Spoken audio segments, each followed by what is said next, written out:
बिस्मिल्लाहिर्रहमानिर्रहीम। मेरा नाम जाहिद इरफान है और मैं उर्दू डाइजेस्ट की इदारती टीम के साथ वाबस्ता हूँ। आज हम उर्दू डाइजेस्ट के शुमारा अगस्त के हवाले से आपसे बात करेंगे।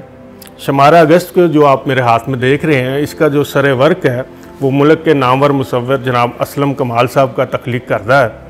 चूँकि आज़ादी का साल नया शुरू होने वाला है और उसके साथ ही मुहर्रमुल हराम हमारा इस्लामी साल भी शुरू हो रहा है, तो इसका कॉन्सेप्ट ये था कि उन्होंने दुआ जो थी अल्लाहुम्मा अफ्तह ली अब्वाब रहमती का, इसकी खूबसूरत पेंटिंग बनाई थी, जो कि अल्लाह ताला से नए साल के आगाज़ पे उसकी रहमतें और बरकतें समेटने के हवाले से एक अहम पैगाम था, जिसके तमाम कौम की तरफ से ये हमने ग्रीन बैकग्राउंड के अंदर ये दुआ का खूबसूरत टाइटल जो था इसका इंतखाब किया।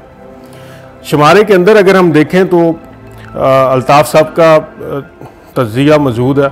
उसके साथ जो सबसे मेरे लिए अहम चीज़ थी कि जस्टिस सैयद अफजल हैदर साहब का इंटरव्यू जो है शुमारे का ख़ास मजमून है, जो आपके पढ़ने के हवाले से है। तो इस हवाले से एक छोटा सा वाक़या बयान कर देता हूँ। तारीख़ में कहते हैं महाराजा रंजीत सिंह को कहीं फोड़ा निकल आया था। उसने बहुत सारे हकीमों से इलाज करवाए लेकिन उसको अफाका ना हुआ। उसे पता चला कि लाहौर शहर के एक मोहल्ले में हकीम गुल मोहम्मद साहब रहते हैं। हकीम गुल मोहम्मद साहब अपने फ़न में बड़े माहिर थे। जब महाराजा ने उन्हें तलब किया इलाज के लिए, तो उन्होंने कहा कि मेरा ये असूल नहीं है कि मैं किसी के घर जाके उस मरीज़ को देखूं, तो चाहे कैसा भी मरीज़ है उसे मेरे मतब पे आना पड़ेगा। तो महाराजा ने कहा अच्छा। तो उन्होंने फिर सरकारी हुक्मनामा भेजा कि ये तलब किया उन्हें अपने दरबार में। तो उन्होंने उस हुक्मनामे की पुष्ट पर लिख के भेजा, ज़मीन जुम्बत न जुम्बत गुल मोहम्मद। ये बाद में उर्दू में एक मुहावरे के तौर पे मशहूर हो गया, जिसका मतलब ये है कि ज़मीन तो हिल सकती है लेकिन गुल मोहम्मद अपनी जगह से नहीं हिल सकता। महाराजा ने जब ये पढ़ा तो बहुत खुश महजूज हुआ और वो फिर उनके मतब में चले गए और उन्होंने बाद में इलाज से सेहतयाब होने के बाद उस इलाके का नाम जहाँ पे हकीम साहब रहते थे उसका नाम बाज़ार हकीमा पड़ गया। बाज़ार हकीमा आज भी अंदरून शहर में एक इलाका है जिसको जो अभी तक चला आ रहा है। और फिर उन्होंने 5 रुपये और 5 मन प्रसाद, जिसे आप समझ लें लंगर कहते हैं, वो रोज़ाना के लिए हकीम साहब के मतब पर भेजना शुरू कर दिया ताकि वहाँ पे गरीब लोगों और मरीज़ों में तकसीम हो। हकीम गुल मोहम्मद साहब की चौथी नस्ल में जस्टिस सैयद अफजल हैदर साहब पैदा हुए। जस्टिस सैयद अफजल हैदर साहब का पाकिस्तान में तारफ़ बहुत वसी है। ये इंसानी हकूक़ के कमीशन के सरगर्म रुकन रहे, इस्लामी नज़रियाती कौंसिल में भी रहे, इसके अलावा फ़ेडरल शरीयत कोर्ट के जज रहे और इन्होंने कोई 50 से ज़्यादा किताबें तसनीफ़ की हैं, जिनमें बहुत मशहूर इनकी भट्टो ट्रायल है। इसके अलावा बाबा फरीद गंज शकर के हवाले से इनकी बहुत सारी उर्दू और इंग्लिश की किताबें हैं और एक लंबा कैरियर है। 1956 से ये लाहौर हाई कोर्ट में वकालत कर रहे हैं। इनका इंटरव्यू इस शुमारे की जीनत इस तरह से बना कि जब पंजाब और बंगाल की तकसीम अमल में आई तो उस वक्त एक कमीशन बनाया गया जिसने सरहदों का तयन करना था, पंजाब की सरहदों का और बंगाल की सरहदों का। तो उसके लिए सर रेडक्लिफ के सरबराही में 2 जजों ने काम किया, जिसमें एक जस्टिस दीन मोहम्मद थे और दूसरे जस्टिस मुनीर थे। जस्टिस मुनीर बाद में पाकिस्तान के चीफ जस्टिस भी बने।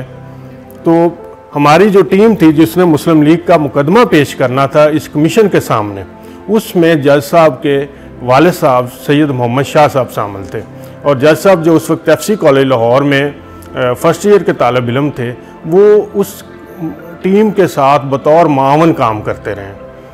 तो ये एक ख़ास मौका था। आज़ादी नंबर के हवाले से हमने सोचा कि उनका इंटरव्यू किया जाए और रेडक्लिफ अवार्ड के हवाले से जो काम हुआ था, जो पर्दा काम हुआ था, जिस टीम ने उसके सामने मुकदमा अपना पेश किया था और उनको क्या मसाइल का सामना करना पड़ा था, उसके लिए एक ज़िंदा गवाह मौजूद थे।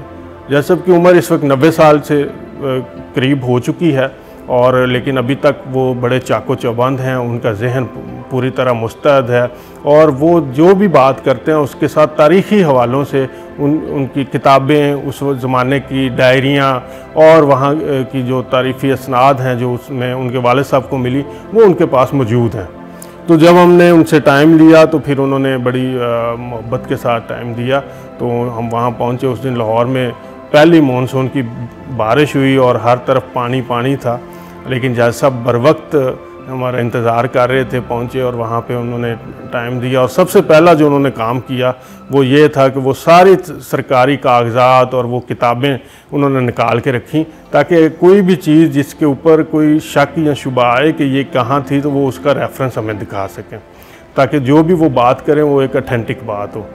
तो उस इंटरव्यू में उन्होंने बहुत सारे इंकशाफात किए। उसमें एक ये था कि हमारा जो आज़ादी जो 14 अगस्त हम मनाते हैं, बुनियादी तौर पे ये 15 अगस्त को ही हम आज़ाद हुए हैं, क्योंकि जब दो मुल्क इकट्ठे आज़ाद हो रहे हैं तो कैसे मुमकिन है कि एक पहले दिन आज़ाद हो जाए, एक दूसरे दिन आज़ाद हो जाए। तो इसके ऊपर बहुत सारा फीडबैक भी हमें भी मिला, बाद में लोगों ने इंटरव्यू पढ़ के भी कहा, लेकिन उनका ये कहना था कि मुझे इससे कोई गर्ज नहीं है कि आप 15 अगस्त को 14 आज़ादी मनाते हैं या 14 अगस्त को। मकसद ये है कि आप अपना तारीख़ी रिकॉर्ड जो है वो दुरुस्त रखें। ये बाद में गवर्नमेंट ने फ़ैसला किया था कि हम 14 अगस्त को यौम आज़ादी मनाएंगे। इसके बाद जो एक और अहम पॉइंट था कि मुल्क ये जो रेड क्लिफ अवार्ड था इसका ऐलान हुआ था 18 अगस्त को। तो बुनियादी तौर पे हमारा जो मुल्क कुर्रा अर्ज़ पर मार्ज़ वजूद में आया था वो 18 अगस्त को आया था, ना कि वो 14 अगस्त को। 14 अगस्त को 15 अगस्त को कानूनी तौर पे आज़ाद हुआ, कागज़ों में आज़ाद हुआ, और फिर 18 अगस्त को इसकी बाकायदा हदबंदी हुई। और उसी की वजह से जो गुरदासपुर का ज़िला था और कुछ और इलाके थे जिसका पहले इम्कान था कि ये पाकिस्तान में शामिल हो जाएंगे, ये लोग मुसलमान वहाँ पे आराम से बैठे हुए थे। और जब फ़ौरन 18 अगस्त को ऐलान हुआ कि ये इंडिया का हिस्सा बन रहे हैं, तो फिर जब मुसलमान वहाँ से तेज़ी से निकले हैं तो वहाँ पर फिर कत्ल व गारत का एक बहुत बड़ा अलमिया जो था वो रूनुमा हुआ। और इसका सर लॉर्ड माउंटबेटन और ये रेड क्लिफ जो था ये ज़िम्मेदार था। इन्होंने बड़ी जल्दी के साथ ये सारा काम किया। और इसमें फिर मज़े की बात यह है कि ये जो कमीशन था उसके अंदर कोई अक़वाम मुत्तहिदा के नुमाइंदे नहीं थे, कोई इसमें जो बाउंड्रीज़ के एक्सपर्ट थे, जो जियोग्राफी के एक्सपर्ट थे, वो लोग नहीं थे, ये सारे वकला थे। और इन्होंने फिर जहाँ समझ आई उस तरह से इसको तकसीम किया। ये इंटरव्यू एक पहली दफ़ा एक एक्सक्लूसिव चीज़ है जो उर्दू डाइजेस्ट में डिटेल के साथ रेड क्लिफ अवार्ड की पसे पर्दा कहानी बयान करती है और ये पढ़ने के काबिल है। इसके बाद जो अगला मजमून जिसका मैं तारफ़ करवाना चाहूँगा, और वो चूँकि मेरी अपनी आप बीती है, वो ये है कि ये इसका नाम है गुड बाय शुगर, सफ़ा 110 पे है। और इसमें बुनियादी तौर पे मैंने जो डिस्कस किया है कि शुगर का मर्ज़ जो है किस तरह से डेवलप होता है, किस तरह से लोगों को पता नहीं चलता कि ये उनके अंदर ये ज़ियाबिटिस की बीमारी जो है वो अपनी जड़ें पकड़ रही है।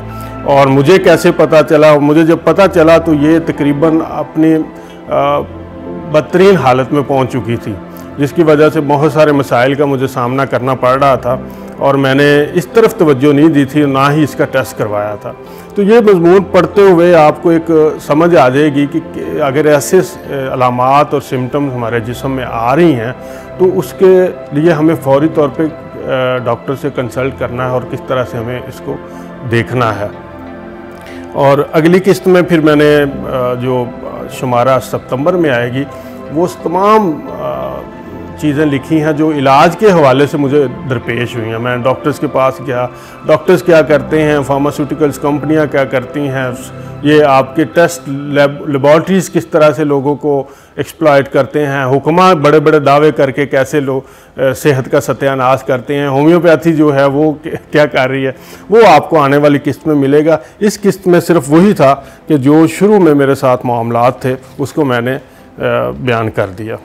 इसके अलावा एक जो हमारा टाइटल के ऊपर पाकिस्तान की तारीख़ कदम ब कदम नज़रियात का टकराव, इसमें प्रोफेसर फ़तेह मोहम्मद मलिक साहब की किताब है जो उनके मज़ामीन पर मुश्तमिल है, जो उन्होंने अमेरिका में जब थे तो दिया, इस्लाम वर्सेस इस्लाम।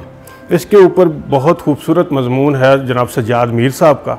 सज्जाद मीर साहब उर्दू डाइजेस्ट की टीम के साथ एक अरसे से वाबस्ता रहे हैं। शुरू के ज़माने से हमारे साथी रहे हैं। अल्ताफ़ हुसैन कुरैशी साहब के साथ, डॉक्टर एजाज कुरैशी साहब के साथ इन्होंने काम किया है। उन्हीं के हाथों के ये सीखे हुए और उनके कह लें कि उनके होनहार शागिर्दों में शुमार होते हैं।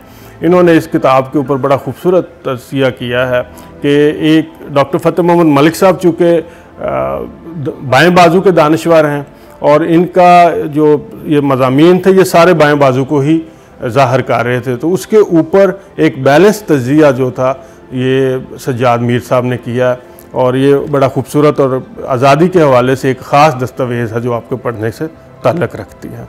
बाकी मज़ामीन भी हैं, जिस तरह से उर्दू डाइजेस्ट में आप पढ़ते हैं, इसकी कहानियाँ हैं, इसके अलावा शख्सियात के हवाले से हैं चीज़ें, वो फिर आपके साथ डिस्कस करते जाएंगे। तो ये था शुमारा अगस्त का आपसे एक हल्का सा तारफ़। इंशाअल्लाह शुमारा सितंबर के साथ फिर आपके सामने हाज़िर होंगे। तब तक के लिए अल्लाह हाफ़िज़।